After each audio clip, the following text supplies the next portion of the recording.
Okay, good evening, everyone. Thank you so much for joining us. So this is the third lecture of our AAPI lecture series. The whole lecture series features 4 AAPI scholars and activists, and the whole lecture series are meant to draw attention to AAPI history through the lens of race, immigration, culture, and activism, and also AAPI community's contribution to shaping American society. So for today, Huang Qian 老师 will give a lecture titled The Brief History of Chinese Americans. So Huang Qian 老师 is affiliated with historical records of Chinese Americans known as 美华史记.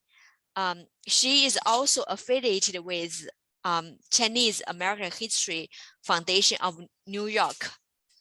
She also serves as a host and the narration writer of the series of History of Chinese Americans at sinnovation.com. So now please welcome Huang Qian 老师 to give her presentation and talk entitled Brief History of Chinese Americans.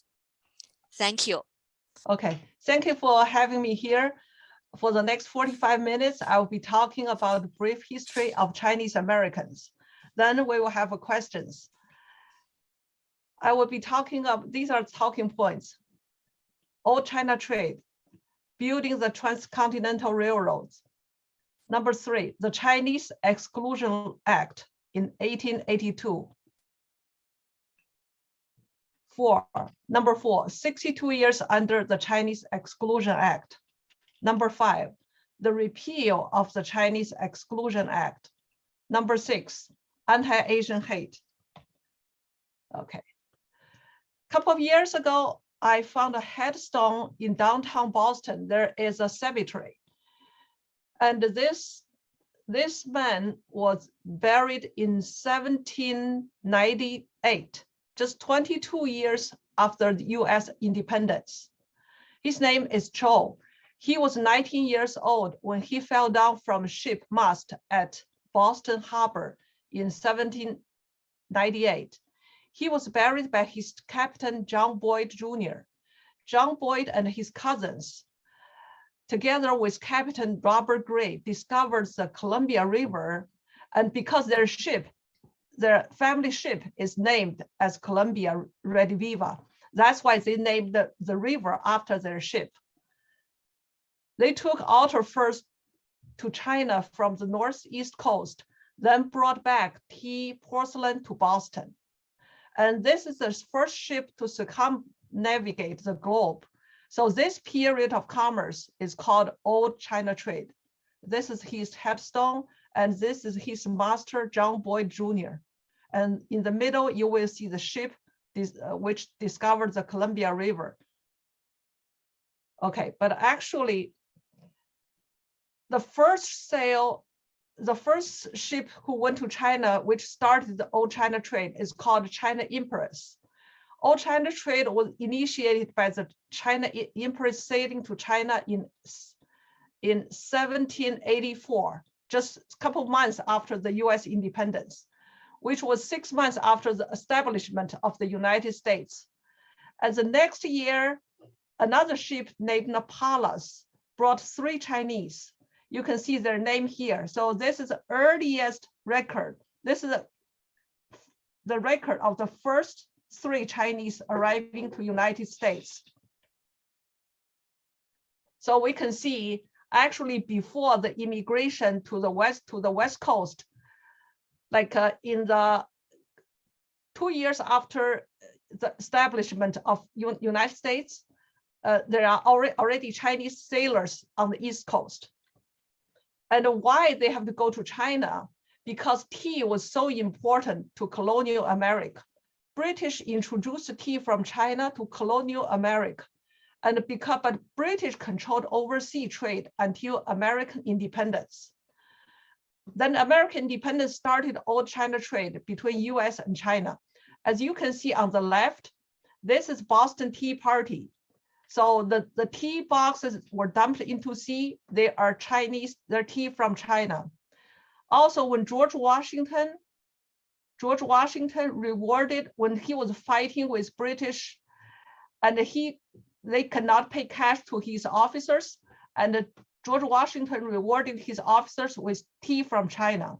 So you can see how important tea from China is. And also, when the ships brought back merchants from China, George Washington himself bought a lot of porcelains from China. And also John Adams, and he bought China teacup too. Here you can see there's this teacup was in auction, but this was from John Adams. And also here you see the silk sample from China. On the right, you see this is a business record kept in Harvard Business School, and this is Heard family's opium trade record.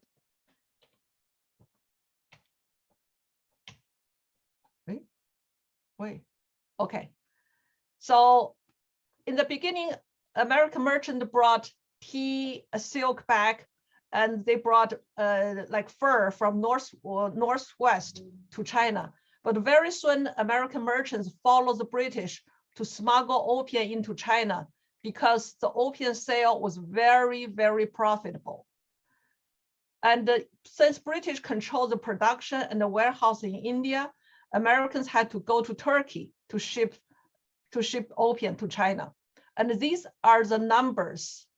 These are the statistics provided by the Peabody Access Museum in Salem, Massachusetts. This is how much opium was shipped into China. And this is a flyer from Chinese government, anti-opium poster. You can see in the beginning looking at from the left on the top. This is a one pane. Okay, this used to be a good family, people working. Then, but the husband, young man, started to use opium, and that would create a problem. Then he stopped working, and the family has to sell their stuff. Even they have to sell their furniture. At the end, this man becomes so sick, and his wife, his daughter, has to work. Then he died.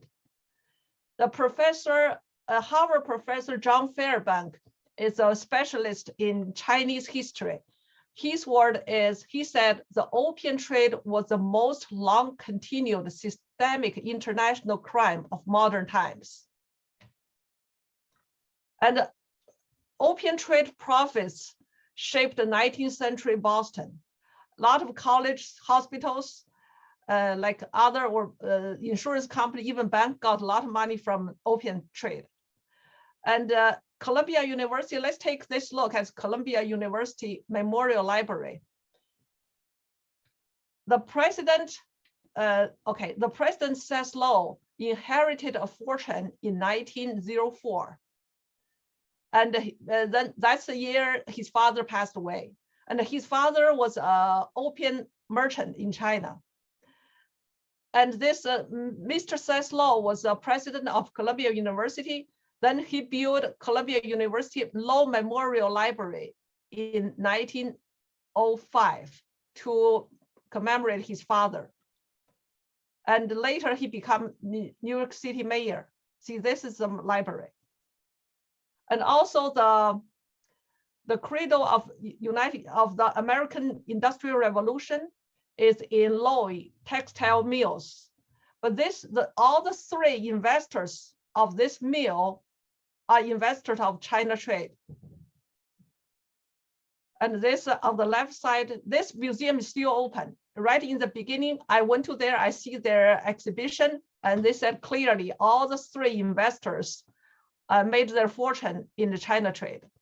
And also the first donor of the Princeton University, John Cleve Green, he made his fortune in China trade too, mostly opium.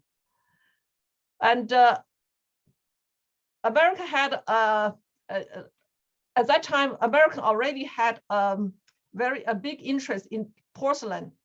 Even today, White House has a China room, which kept the porcelain from every single president, from President George Washington and President John Adams. Okay, now let's talk about gold rush. So actually before the gold rush, Chinese sailors already arrived with American merchant ship to the East Coast. But the immigration, Chinese immigration started in California.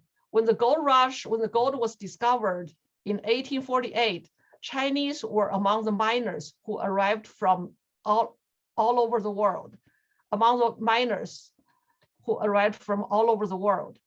So, but let's look at the one case so you can see how the Chinese were treated. This case is called People versus Hall. And there is an article in California Supreme Court Historical Society magazine. This article tells us Hall brother and their friends killed a Chinese miner in an armed robbery. They were guilty in the first trial, but the lawyer went to appeal. Their lawyer said, according to California law, Chinese has no rights to testify in courts against whites. Why? This is a California law said, held that the words Indian, Negro, blacks, and white are generic terms designating race, that therefore Chinese and all other people not white are included in the prohibition from being witness against whites. So that means Indians, Black people, and Chinese people cannot testify in court against any white man. So also the court document also say Chinese are a race of people whom nature has marked as inferior and who are incapable of progress or intellectual development beyond a certain point, as their history has shown, differing in language, opinions, colors, and physical conformation, between whom and ourselves nature has placed an impassable difference. For these reasons, we are of opinion that the testimony was inadmissible. That means whatever Chinese said, the court can't take it. So they set these murders for free. They set these murders free. So that was a case during the gold rush. That was 1854. This case is called People versus Hall. Okay, now let's look at the railroad. The first transcontinental railroad was completed in 1868. But actually, America had dreamed about this for 20 years through a couple of presidents. But two reasons Lincoln decided on to build this railroad. Number one, gold was already discovered 10 years ago. America needed to speed up moving people to the West in order to develop West. Number two, Southern states wanted to become independent from America in order to keep slaves. You see on the left, all these red states, Texas, Arkansas, North Carolina, Virginia, Florida, Georgia, these states want to keep slaves.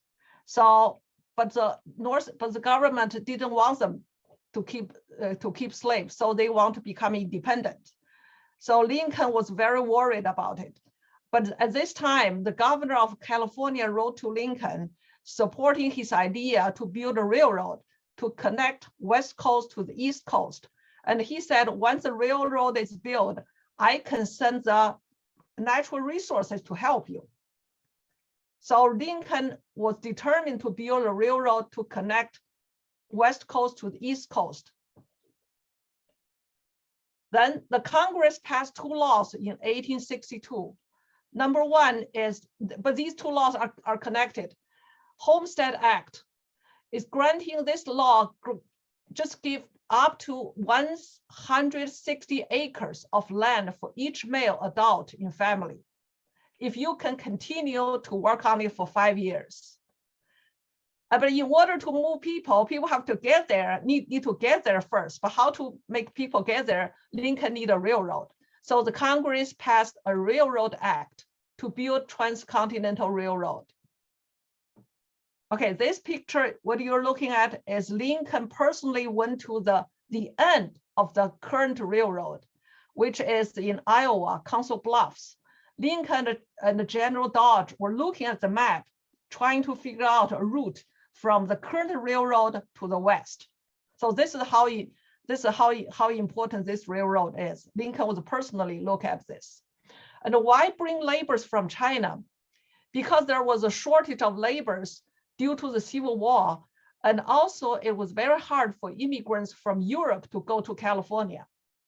And it's easier to bring Chinese to the West Coast. Also, railroad worker is a very tough job. You have to sleep outside and you cannot go home for long time. And also it's very dangerous. So it was a big shortage.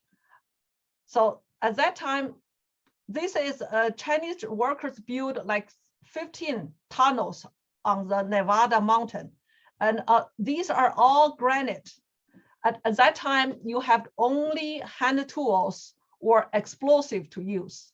But at that time, explosives are not stable, and that was a very dangerous job. This one is a trestle. So at that time, they have to build a lot of trestles to go over this valley. And Chinese workers were assigned to the most dangerous sections. You see this on the picture, you see this yellow house. This is where you mix the explosives. And in the middle, you see this man is Chinese. And all these, you see these houses on the mountain. And here you see in the middle, this is entrance of a tunnel. The train will go into here. And you see the horses. And also the telegraph lines were set up in order to report daily construction progress to Washington, D.C. Lincoln had given 14 years to finish this railroad. It was completed only in 7 years. Unfortunately, Lincoln died before the railroad completion.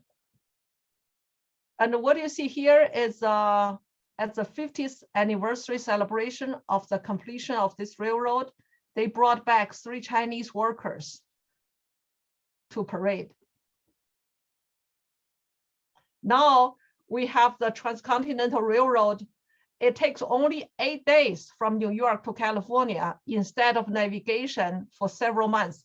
Before, you have to go, if you want to go to New York from New York to West Coast, you had to either take the ship, either go to Panama, then walk, then not walk, you have to go through Panama, then take the ship again north to California, or you go over all the way around to the Chile, Argentina, then again go north. Either way, it's going to be take a couple of months and very dangerous. Even the engineer, the chief engineer of this railroad, he died in the traveling. And just the railroad was completed in 1896, right? Just 1 year later, US Congress was talking about giving the naturalization rights to Blacks and Chinese. What happened is 13 amendments freed slaves. 14 amendments granted citizenship to African descendants. Now, at this time, 1870, the Congress were talking about passing 15 amendments, granting the voting rights to African Americans. Massachusetts senator said the right to naturalization should not be denied on the basis of race. He means everybody, American Indians, Blacks, and Chinese should all have the right to vote. However, the Nevada Senator William Stewart, the man on the right, he is William Stewart, Nevada Senator. He launched a filibuster to go against it.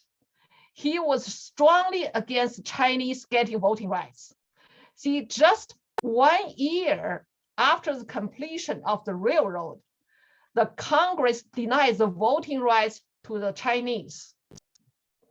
And here, what we see here in front of us is a voting ticket of that time. It says, no Negro or Chinese suffrage.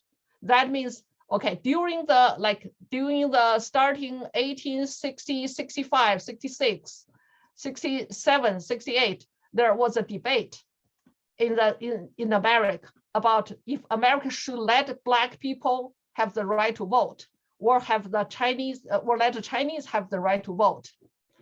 So many people say no Chinese or Negro suffrage. They don't want Black people to vote. They don't want Chinese to vote. But however, in the Congress debate, people did give Black people the vote to right. However, Chinese, this race, were denied. Then we will come back to this. You will see what happened when Chinese people doesn't have right to vote. What happened to us? Now let's continue to look at the railroad. So when the railroad was completed in 1870, right? That was the only railroad on the west of Mississippi. Although the East Coast is a complete network of railroads. You can take railroad anywhere, but this was the only one. The most difficult section was done by Chinese, was completed by Chinese. You mean this section is Nevada, Sierra Nevada. And Sierra Nevada is all within California, not in Nevada. And Chinese people drilled 15 tunnels to go over. And let's see railroad map 10 years later. 10 years later, this is a map of the railroad in United States. So many railroads were getting built up to connect to this transcontinental railroad. So people can go from here, people can go to East. Let's say 20 years later, 3 transcontinental continental railroad was built. Northern Transcontinental County Road from Seattle to Minnesota to Duluth. Another one is Southern Transcontinental Railroad from San Francisco to New Orleans.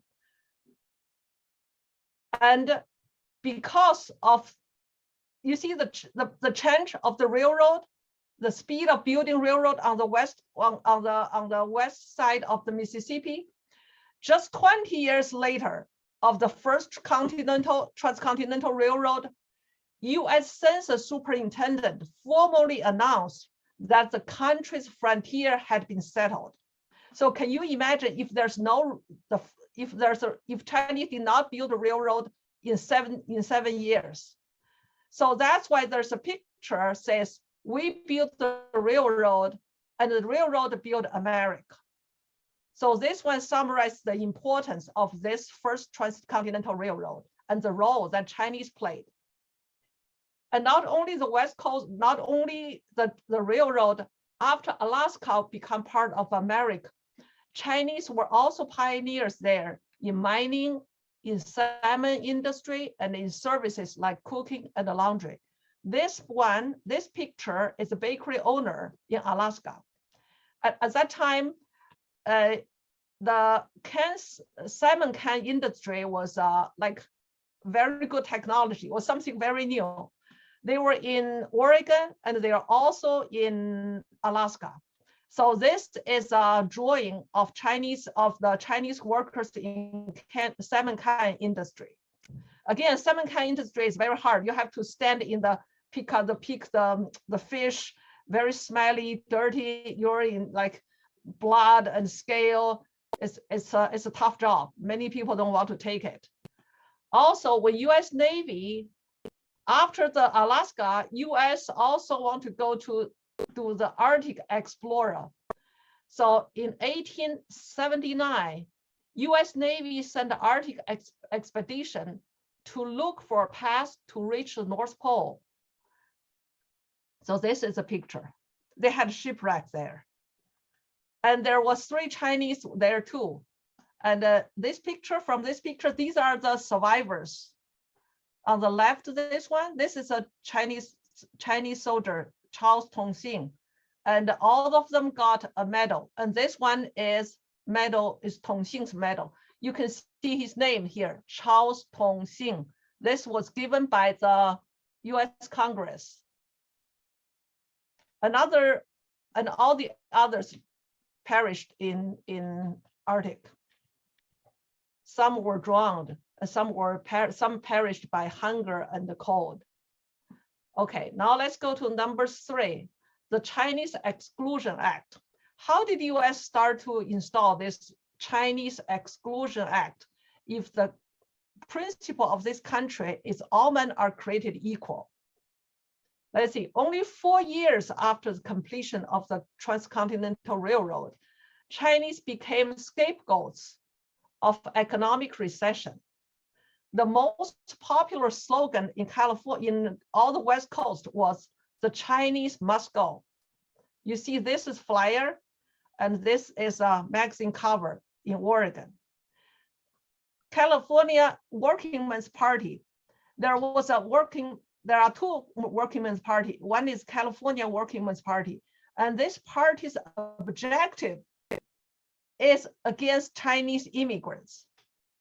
So there is so they can find a party, they can build a party whose sole goal is to drive Chinese out of the country. Then some politicians took advantage of this sentiment. Let me give you one example. This is a Maine Senator, James Blaine. He was a 3-time presidential candidate.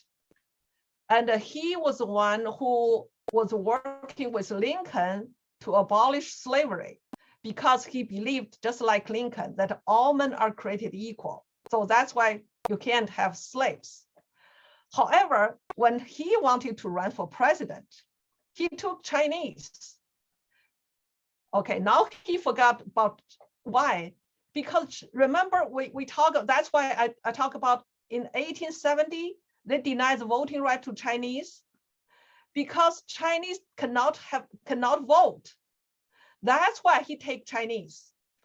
So one famous cartoonist, he saw this and he drew this cartoon to demonstrate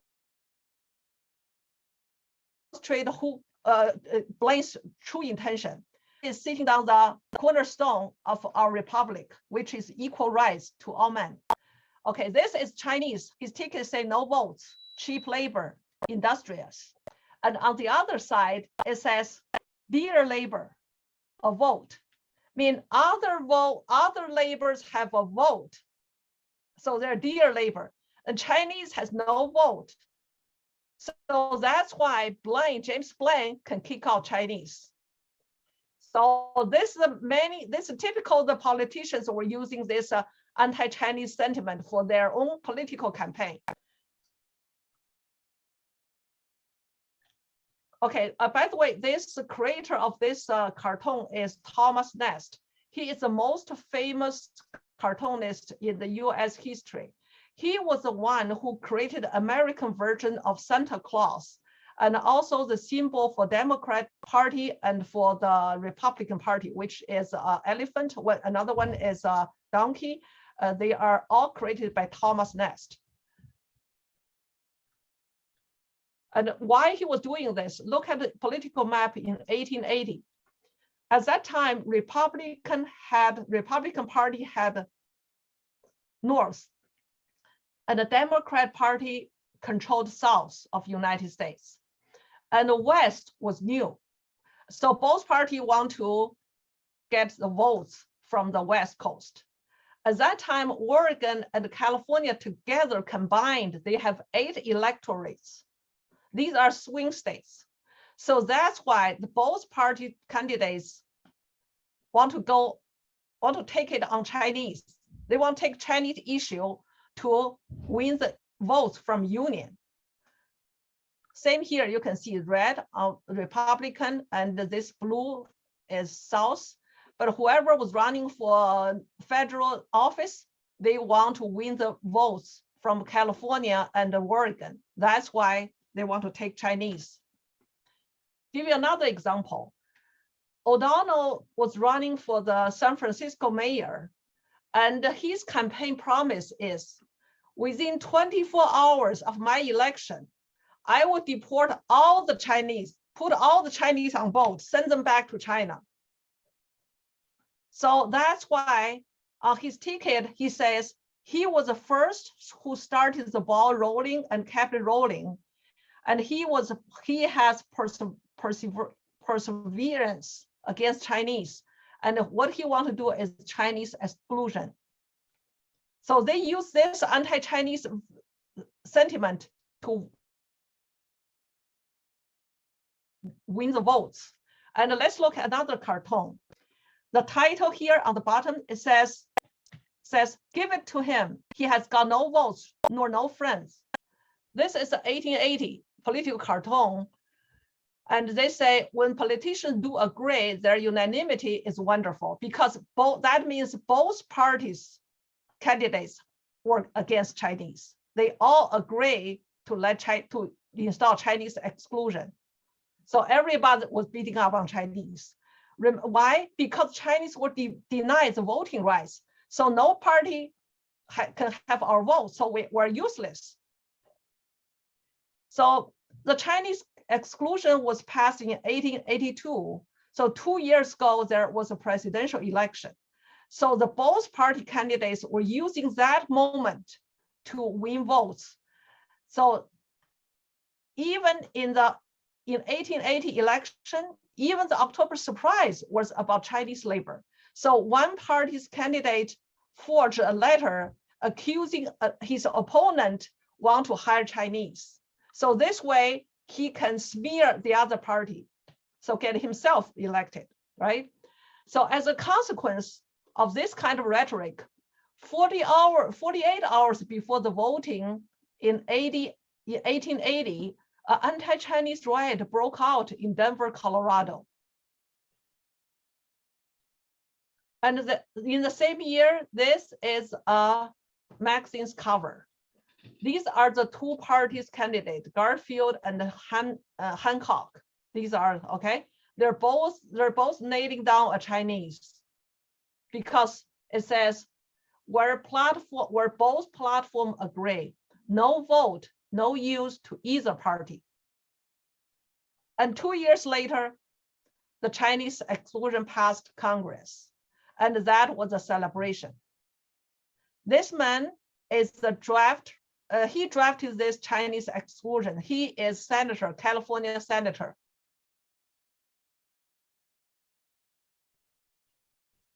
And following the passage of Chinese Exclusion Act, the violence against Chinese lasted more than 20 years in the Northeast area.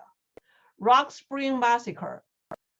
Rock Spring, okay, this is in Wyoming, in the mining area.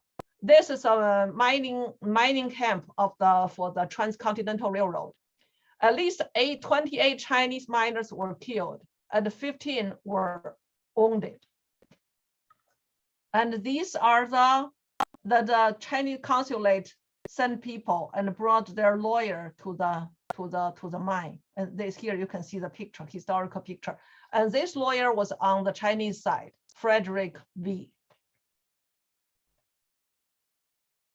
And in 3 years and 5 years after the Chinese passing of the Chinese exclusion, in Seattle and Tacoma, they had a Chinese expulsion from Tacoma and Seattle. And they dragged Chinese, put them on ship, let them go, and burn down all their houses. They don't want them to come back. And recently they had an apology. And also I'm very grateful and proud of a friend of mine who is an Associated Press journalist. He discovered a massacre of 34 Chinese miners at Hell's Canyon and published in a book. And he worked out to put a monument in the site where Chinese were killed. And here we see how they got helicopter to bring this monument into the valley, because that was the only way to transport this monument into there. This is his book. And then you see him, this is this young man, and he was interviewing president on airplane. Okay, next, let me tell you some heroes who stand up for Chinese, stand up on racial justice. This one, like we said, Thomas Nast, he's cartoonist, and he used his pen to speak out, to argue for to defend Chinese rights. Okay, first he drew this one. It's called Pacific Chivalry. On the back, this is a court of justice. It says court of justice closed to Chinese, extra taxes to yellow jacks, means Chinese have to pay extra taxes. And this is how they are treated. This is how Chinese were treated. They can throw stones and beat up you anytime for no reason. And here is you see all these other people, this other European immigrant chasing down Chinese, and this in middle you see Colombia, and she was defending Chinese. This is Thomas Nast. Another hero is Frederick Douglass, and he is civil rights movement leader. When he was young, he was a slave, and he studied. He relied on himself to become a leader. And he was the first one who defended Chinese in 1968. Many people say Chinese cannot assimilate to American culture. That's why we should not have him here. We should not have Chinese here. We should not let them have the right to vote. But he said opposite. I have said that the Chinese will come, and have given some reasons why we may expect them in a very large number in no very distant future. Do you ask if I favor such immigration? I answer I would. Would you have them naturalized and have them invested with all the rights of American citizenship? I would. Would you allow them to vote? I would. Would you allow them to hold office? I would. This is Frederick Douglass. He said a lot of things about Chinese. Douglass said the 15th Amendment, we just said before, there's 13 amendment give freed African slaves, and the 14th amendment give citizenship to African slaves, African American slaves, and the 15th give the voting rights. And Douglass said, the 15th Amendment seemed to shield me as hide of the rhinoceros, but Chinese did not have this shield because Chinese did not have the voting rights. But this is how Douglass see how important the voting right is. It's like a shield. It's like a hide. It's like it shield me as hide of a rhino. And other Chinese people also spoke out against this injustice. This is a student, a Chicago University medical school student. And he said, this country is the land of liberty for men of all nations except Chinese. I consider it as an insult to us Chinese to call on us to contribute toward building in this land a pedestal for a Statue of Liberty, because he received a paper asking Chinese to donate for the Liberty statue, for the pedestal, to build the pedestal of for the Liberty. And he says that statue represents liberty holding a torch which lights the passage of those of all nations who came into this country. But are the Chinese allowed to come? As for the Chinese who are here, are they allowed to enjoy liberty as men of all other nations, of all other nationalities enjoy it? Are they allowed to go about everywhere free from insults, attacks, and injuries from which men of other nationalities are free? That's a very good question. And he also said, if there, because Chinese, as there are two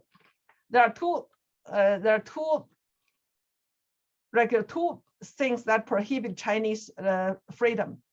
Number one is Chinese labor cannot come to the United States. Number two is the Chinese who are already here cannot become US citizens, only Chinese. That's why if you cannot become US citizen, you see what happens. This man was Columbia Law School student, excellent, but he can never become a lawyer because he is Chinese. Because in order to become a lawyer or become a doctor, first, you have to be an American citizen. Because he is Chinese, he was born Chinese, regardless how excellent you are, you can never be an American. So you cannot be a lawyer. Same thing happens to a doctor. I have another doctor's picture. I don't have it here, but I just tell you that is it's the same thing.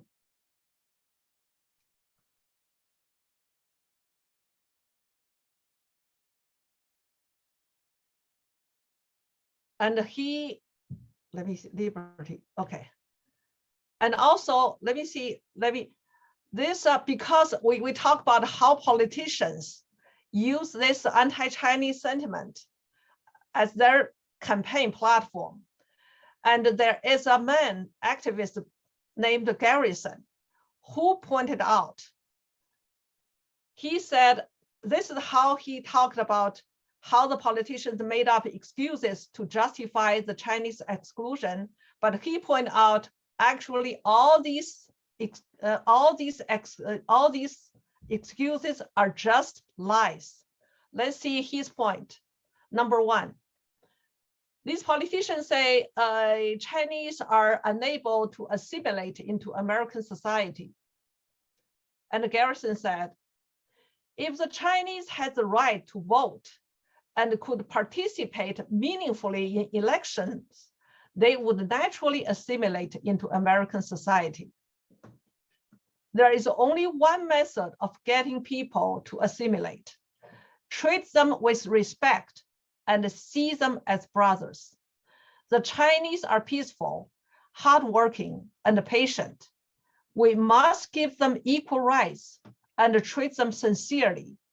Otherwise, we have no right to blame them for being clannish. And also, this is a New York clergyman, Kharibe Beach. In response to the alleged inability of the Chinese to assimilate into American society, Beach said, we attacked the Chinese with sticks and stones. We burned their homes and killed their people. Yet they still do not believe in our religion. We want to show them heaven, so we have to send them there with explosives. This is what Beach said. Okay, another objection from Garrison. Some politicians say this is the number two excuse. The Chinese send their money home to China. Garrison said, is there anything wrong with sending money back home? If so, why does no one have a problem with the Irish and the German who do the same thing?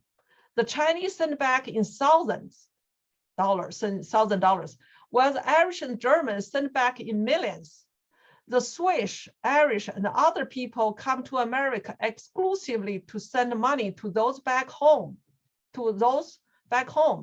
Around Christmas, just one German steamboat carries over $1.1 million to Germany. Loving your family and respecting your parents are virtues that should be lauded. Those who cast blame upon others who cherish their family bring disgrace upon themselves. To send tribute and love to old and far away homes is a beautiful thing. Whether the money is received on the banks of the Canton River or on the River Lee, that means River Lee, it is a River Lido. It is a beautiful expression of human nature. Also, some politicians say Chinese compete with American labor. Garrison said, at the same time, America desperately needed labor. So the Chinese came. They did not come to take the jobs from American workers. I remember how needed Chinese workers were when construction began on the North Pacific Railroad 20 years ago. In Oregon, I heard the foreman talking about how difficult it was to find enough workers. So Chinese feel out of labor shortage, not here to compete with anyone.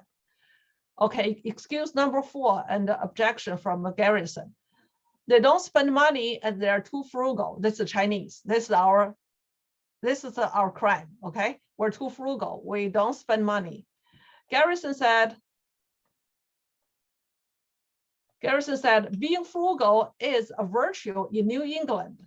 Our historians like to refer to the noble character that arises out of hard times. Didn't our great men come from those times? The industry titans of Standard Oil Company and the steel industry spent lavishly, yet Lincoln's contribution to the nation greatly surpasses them. If being frugal is a crime, Lincoln should have been deported. This is Garrison's word. Okay, Garrison also said the Forbes, Russells, and Cunningham, they are opium dealers, opium smugglers in China. Here, you see this picture? This is done by a British oil painter.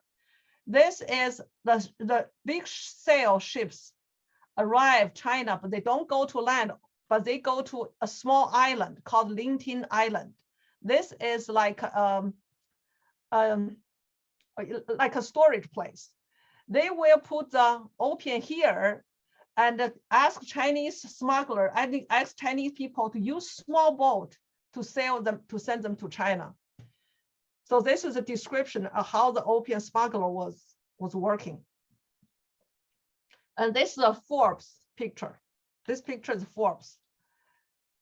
Garrison said the Forbes, Russell, and the Cunningham families all made illicit fortunes of opium in China. Yet they took the money back to America to invest.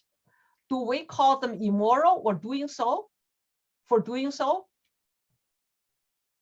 So nobody blamed these opium smugglers in making illicit fortune from China, from opium trade in China, and bring back to invest in America.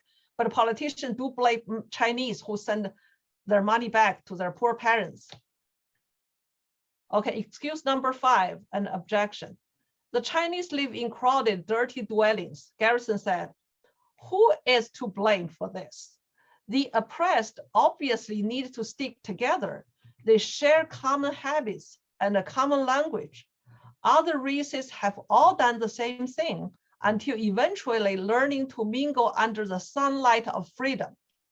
However, the sunlight of American freedom has never shone upon the Chinese, and they have no choice but to congregate in crowded, unclean quarters because our prejudice prevents them from improving their livelihood. And we have to especially talk about this senator, this great man senator. In 1902, Congress was voting to make Chinese exclusion law permanent. Out of there were only 77 votes. 76 voted yes. They want Chinese exclusion law become permanent. Out of this 77, only one man stand up for justice. This is Mr. George Hall from Massachusetts. And all his lifetime, every time he voted no to the Chinese exclusion. So he is our hero. So even today, Chinese community still remember him. Even during the pandemic, we still do Memorial Day for him. Oh, this is a picture. Okay. And also, let's see. Okay, Remember, let's go. Remember, we talked about in 1870, Nevada Senator William Stewart were against giving Chinese people the voting rights. Okay. Now, when the Chinese exclusion law become permanent, he was so happy. He was congratulating himself for being so visionary in denying the voting right to Chinese, so the Chinese exclusion law can be successful. This is what he said.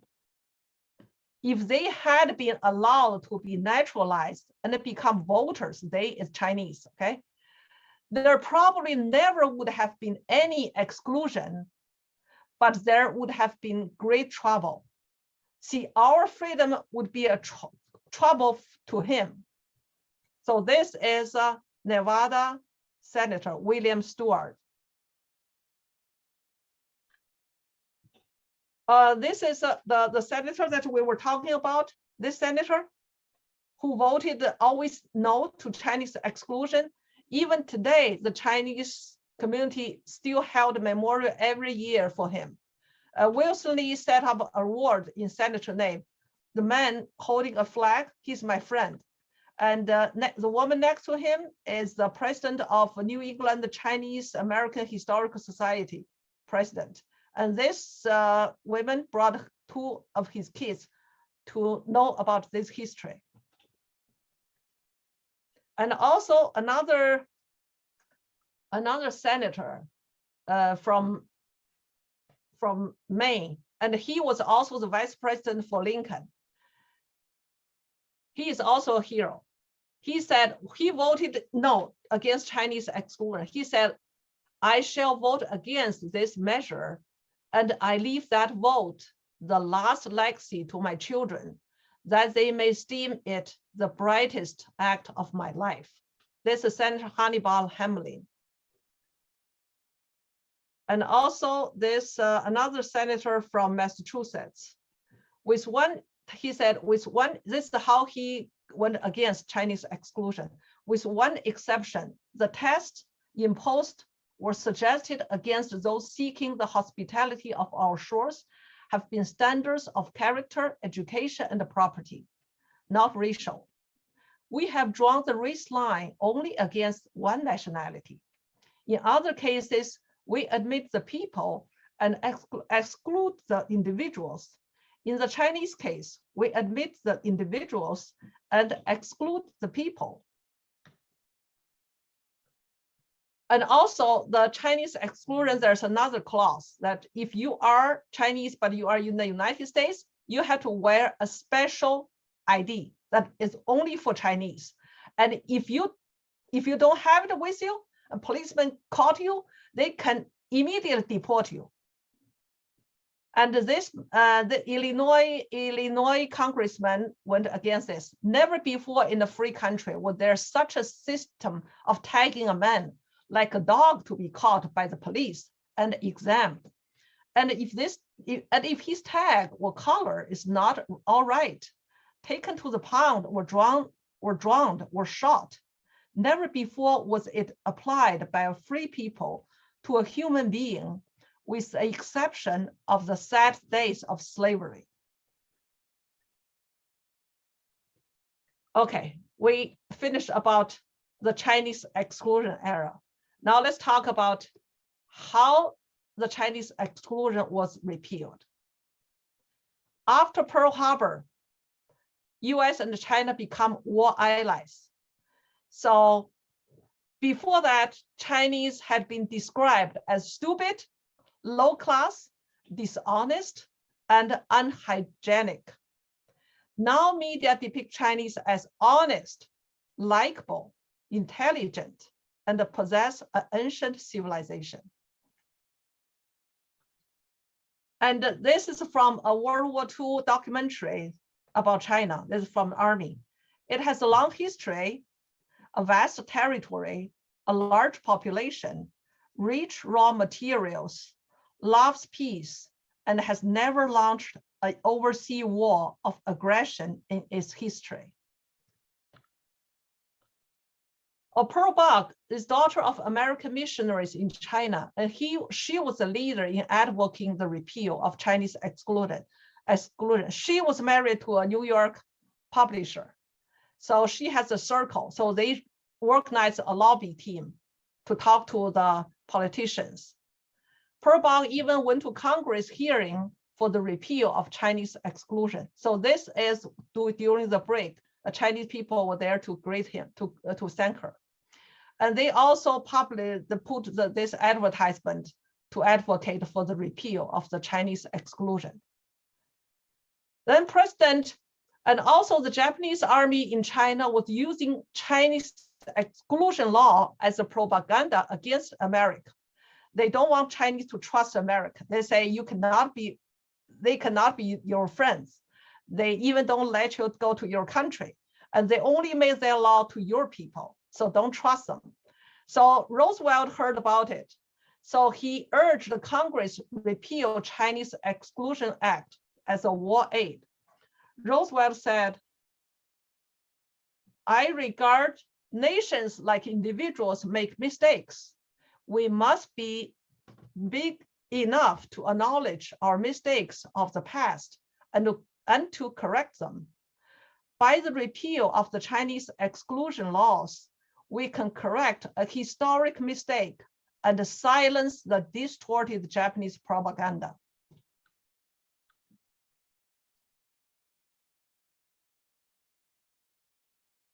And also some people were scared if you let Chinese in, it will have competition to Americans. He said, would certainly not cause unemployment in this country or provide any measurable competition in American search for jobs. Because even the Chinese exclusion law was repealed, there was a national quota by which only 1 year, only 105 Chinese, including men, women, children, whatever age, senior, can come in. How can 100 people quota affect Americans' job market? And these 105 people can include senior, kids, women. I regard this legislation, he said, as important in the cause of winning the war and of establishing a secure peace, commenting that it would also silence the distorted Japanese propaganda. That's how Roosevelt convinced the Congress to repeal. Also, during many Chinese Americans joined the army in the World War II.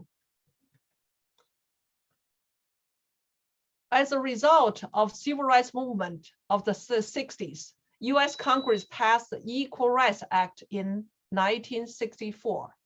And how does this affect Chinese people? Let me give you one example. This book is about racial segregation. So these two girls were kicked out of school on the second day by the principal because they are not Caucasians. The parents filed lawsuit, but they lost lawsuit because the law allows school to do this. But after this equal rights, they cannot do they cannot have this racial segregation. Also, another act that was passed as a consequence of civil rights movement is the Immigration Act. So this one will allow more Asian immigrants to come to US. So we have a chart here. See, starting this new law, you have a Chinese immigration rights. Okay, now we come to the Chinese American today. I wonder how many of this you know. This is Congresswoman Judy Chu. This is a physicist, nuclear physicist. This is architect Pei Yuming. And this is Maya Lin, the architect, a famous architect of the Vietnam War Memorial in DC. Okay, let's come to the last part, is anti-Asian hate. This is during anti-Asian hate. Chinese people and all other Asian people stand up. Let me talk about one person that I know. Oh, actually, I know her grandparents. I know her grandparents. This is Ava? First, let me tell you, anti-Asian hate, after we learned this history, we can see the anti-Asian hate is an extension of a long history. Ava was a second-year Harvard student when she saw the rise in hate crimes against Asian Americans. Ava was deeply hurt, and she felt terror and anger. Ava created 9 drawings to tell her family history of 6 generations in America.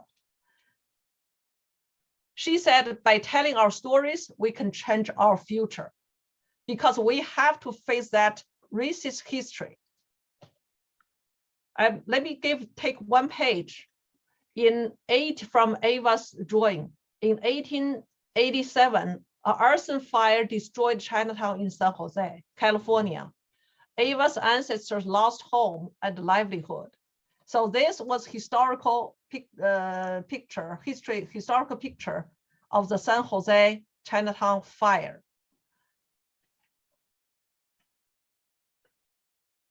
A professor, Minnesota University professor Eric Lee went to Congress hearing on the anti-Asian hate.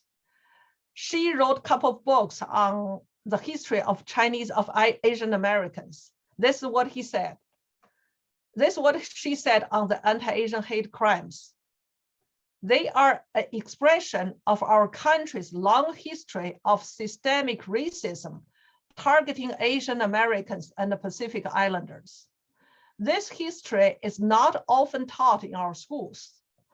In order to make a change, we first have to face our history.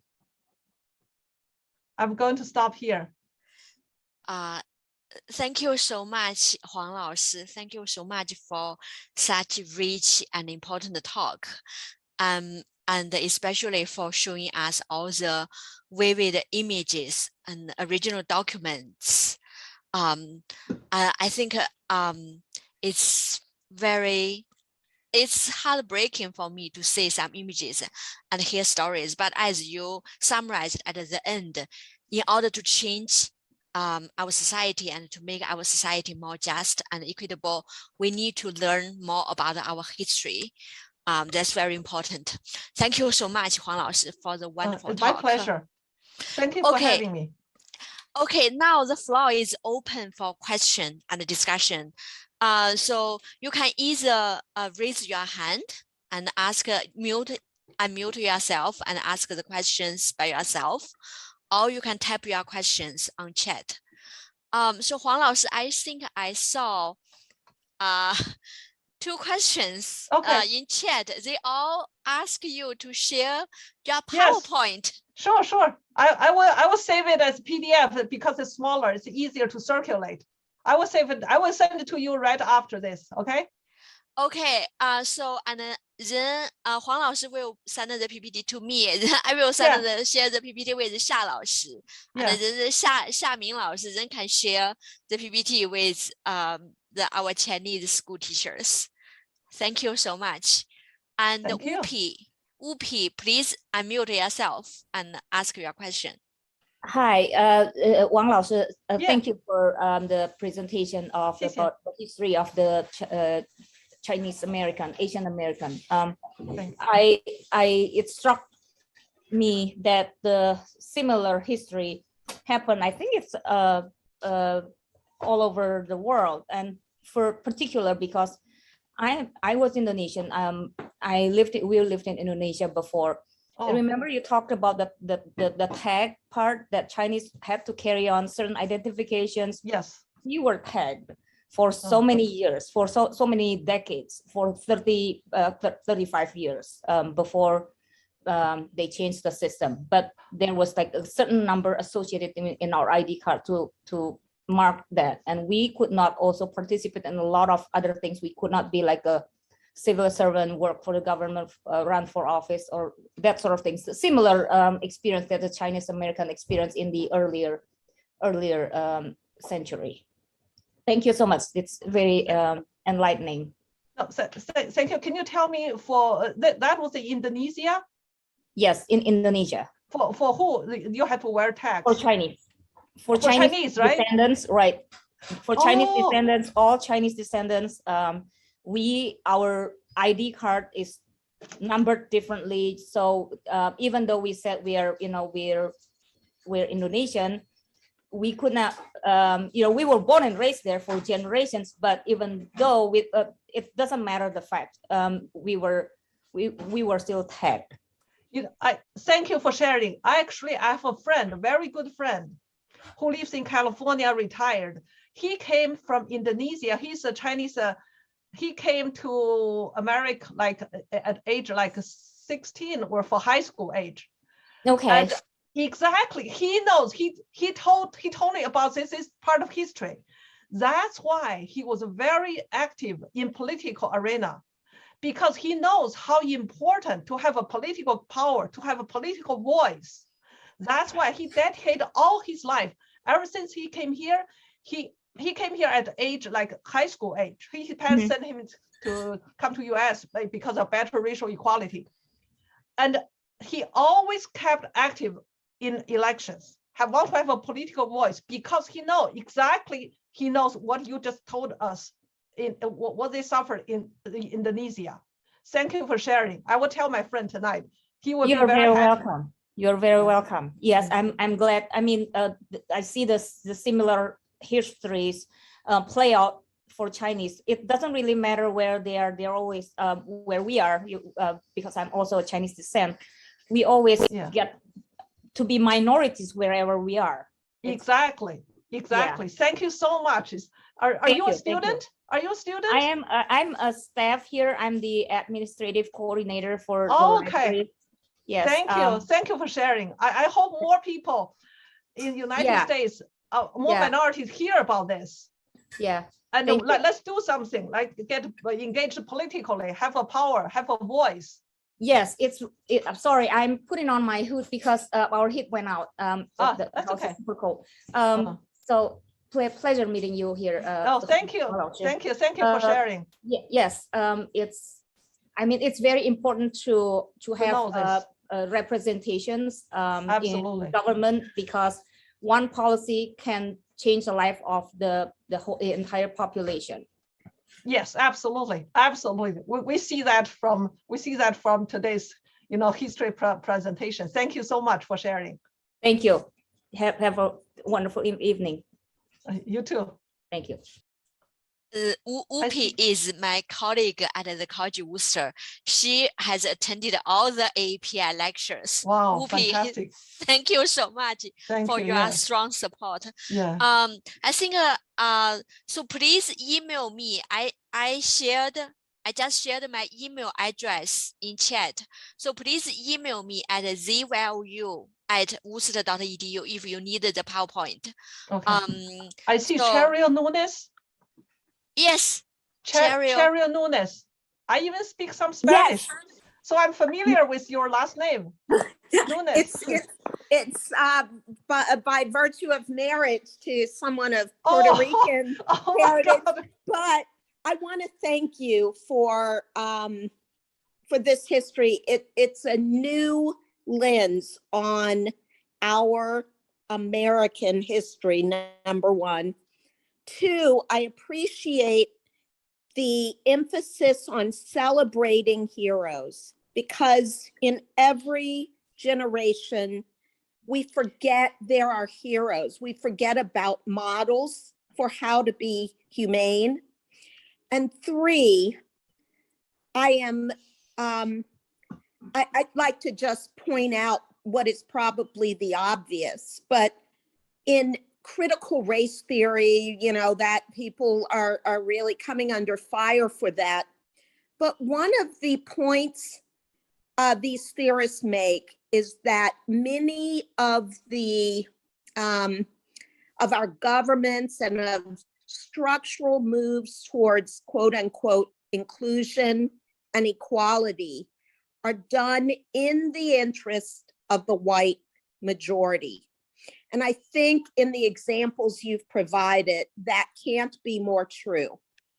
And so we have to, I think, continuously define interests that are collective and not just accrue to one group, which is the white majority.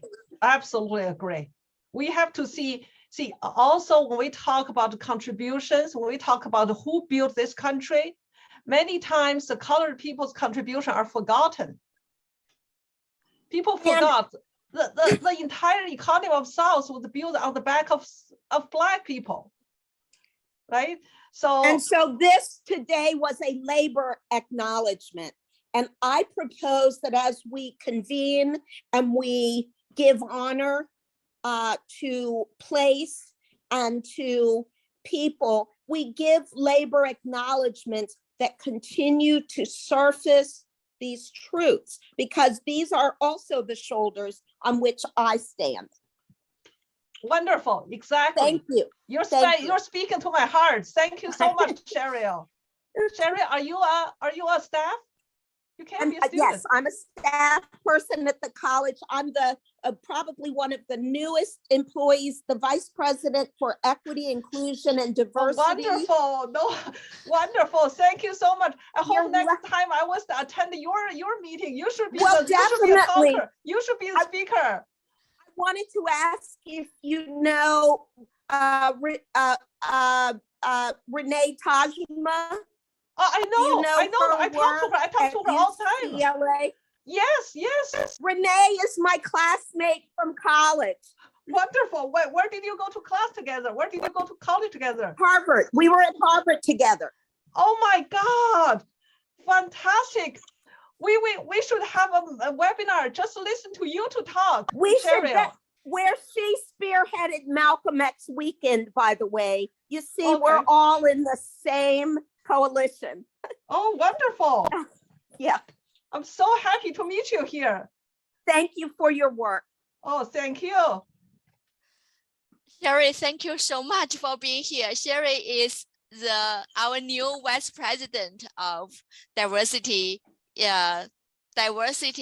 equality, and inclusion. Yeah. Thank you so much for your strong support. Thank you for doing this. We need to do it every day. This is an act of true liberation. So thank you. Yeah. Thank you so much for your support. Cheryl, do you know, by the way, I'm in New York City, and our mayor is Eric Adams. You know, I'm his volunteer. I have been volunteer for him half year, full time. And I met him a couple of times. Cheryl, please unmute yourself. Okay. Sorry. No, so that's amazing. I had a classmate who also ran against him in that race. So, but you know, things are changing. And the point is that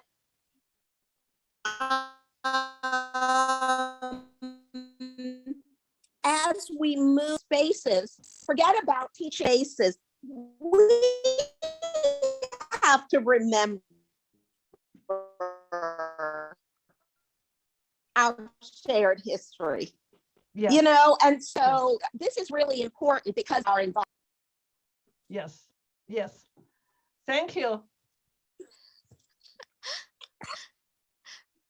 Thank you so much. Yeah. I'm very happy to see our vice president here.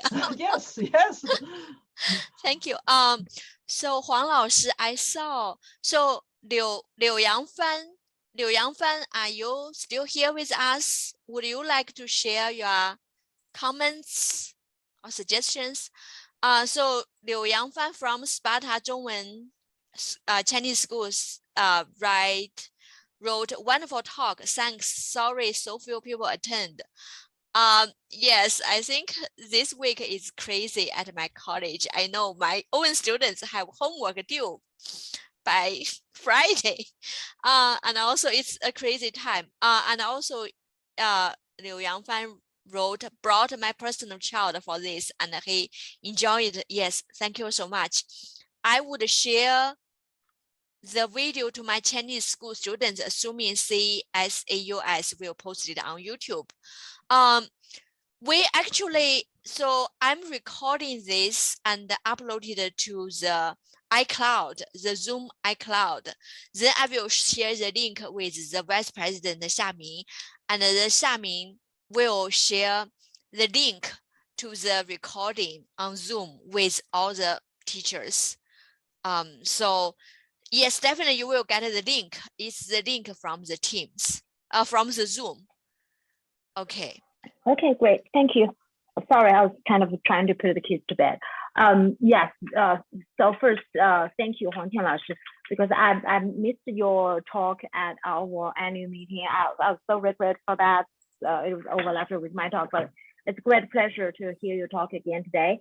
And it's well, right? Because in Chinese school, we have a lot of heritage learners. They try to learn the language.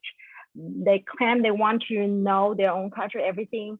And the teachers I understand the teacher was like, okay, I'm no experience. I need more support. I don't know what to say to my kids. I think it's an important topic. But also at the same time, when you really I actually posted the flyer in our school group. I'm so sorry to see nobody really attends. It's hard. I mean, people are busy, I understand all this stuff, but I just really think we need a lot of advocate for that. I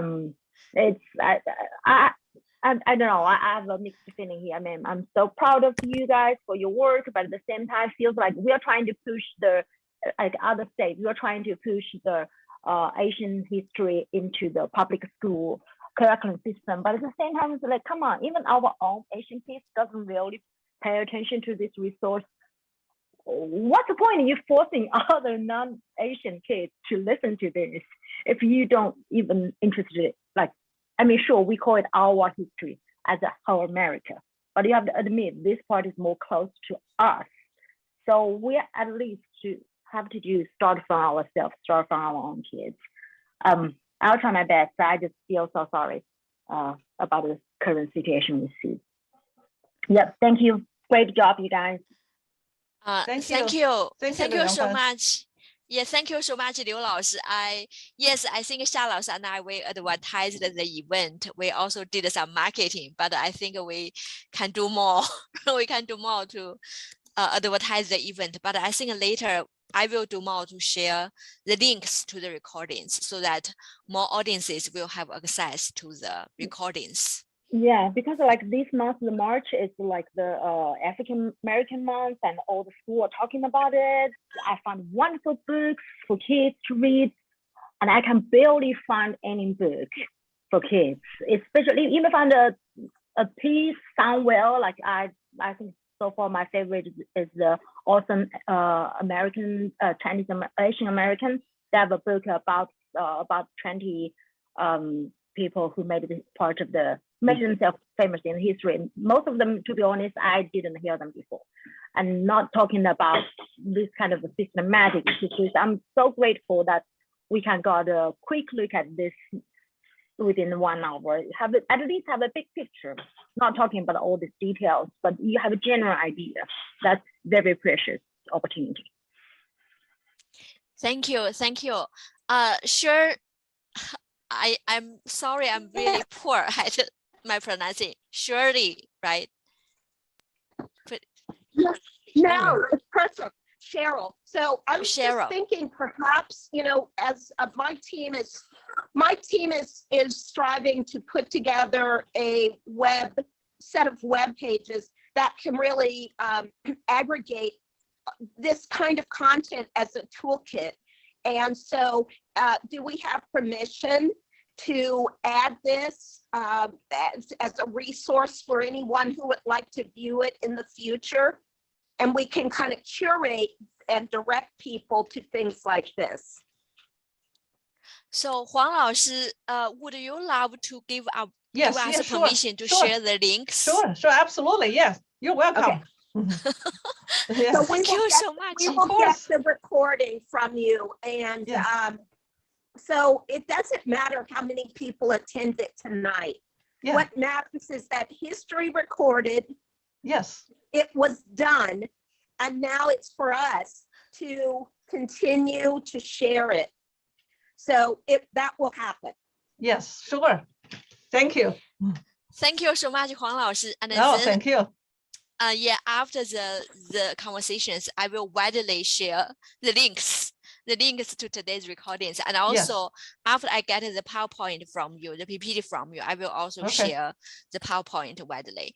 I think Zhang Ying 老师, I think you have a question. Would you like to ask your question? 张莹老师. 是张明吧？张莹. Oh, okay.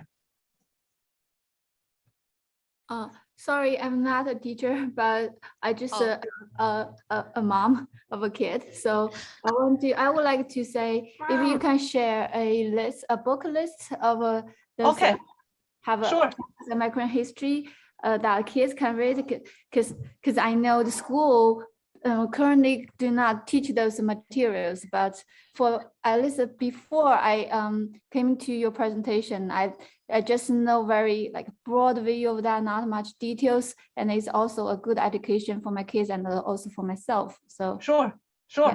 Yeah, I will definitely send link to you. Okay, thank you. Okay. So Professor Mark Chang, thank you so much for being here. Do you have any questions, Professor Mark Chang? Please unmute yourself. Hi, okay. Sorry. No, I mean, I wanted to say that was a really fascinating talk, and I think that it brought up so many important issues, and you know, I learned some things from it, so that was great. I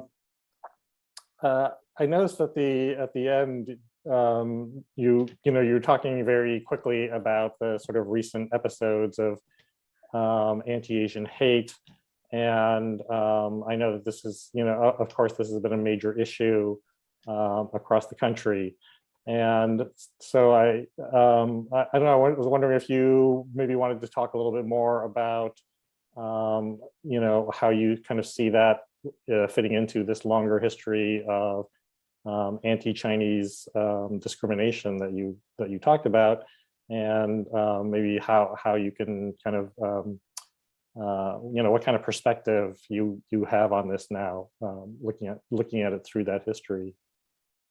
Okay, first, as you see these patterns, so whenever some politicians need to use this sentiment, anti-Chinese sentiment, they just incite it. They just use it towards their own interest to help their own campaign.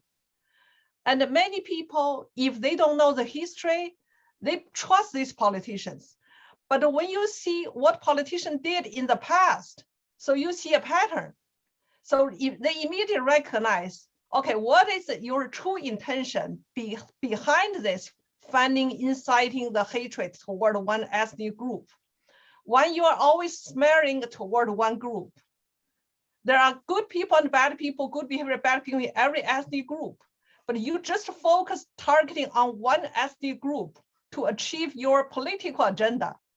If you know enough history, if our history taught in school showed enough this side of America, so people are educated, people keep their eyes open, people are careful for this kind of political agenda. So number one. Number two is, when it comes to the history of minorities, we have to know our school and our media and our publishers have to talk more about two sides. Of course, we have wonderful people who build America, but on the other side, you have to see you have to see the contribution from all ethnic groups. When we talk about all entrepreneurs, all JP Morgan, all these scientists, yes, but you have to see the laborers who are actually doing the dirty, hard work. These people get low pay, and these people should be remembered, should be given credit too. So especially Asian, I'm glad to see the history of Black, Chinese, and African Americans are being taught much more now. I'm very happy. I went to the Historical Society of New York, and I see a lot of history on African American, like Civil Rights book for kids, Black Dolls. They use a black dolls to talk about history, very good. The identity, the ethnic pride, very good. And I went to there to see an installation of Frederick Douglass, and together with Chinese civil rights leaders. There's a strong connection. At that time, when Douglass spoke, argued for Chinese, defended Chinese rights, it encouraged so many Chinese. There is a Yale student, and who fought for Chinese right too, but he didn't have a strong voice like Douglass. I got a paper said he said Frederick Douglass has done enough good for his race. I want to do that for my race. You see, that was 140 years ago. Douglass already inspired a Chinese student, the best student in Yale. So now this New York exhibit put Douglass and Chinese civil rights leaders side by side. So we're on the same boat because we're all minorities. So when we talk Martin Luther King, I have a friend here. We talk about, February is Black History Month. And I tell Chinese community, May is Asian American month. But don't celebrate only May, because we have a lot of credit to give to the Black Heritage Month. It's Martin Luther King started all this.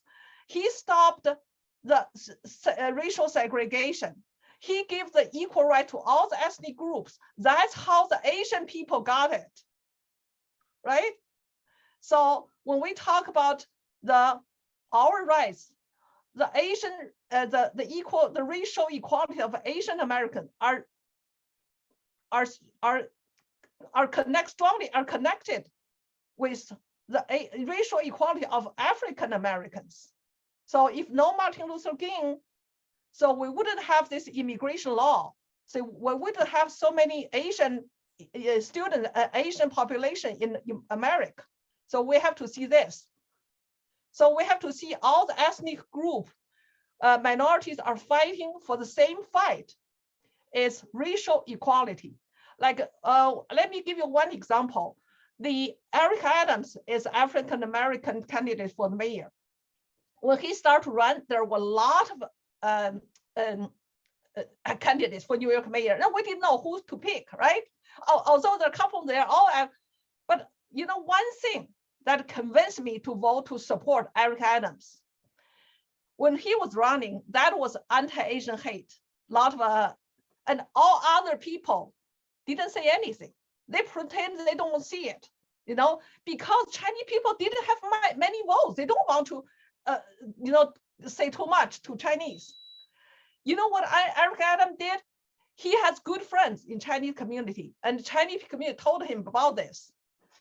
He organized a rally at his borough because he's borough president, and he brought all his staff, all the officers, the vice president of the borough, all the leaders, councilmen, and they on the city hall council in front of plaza, they had a rally, and they brought all the media.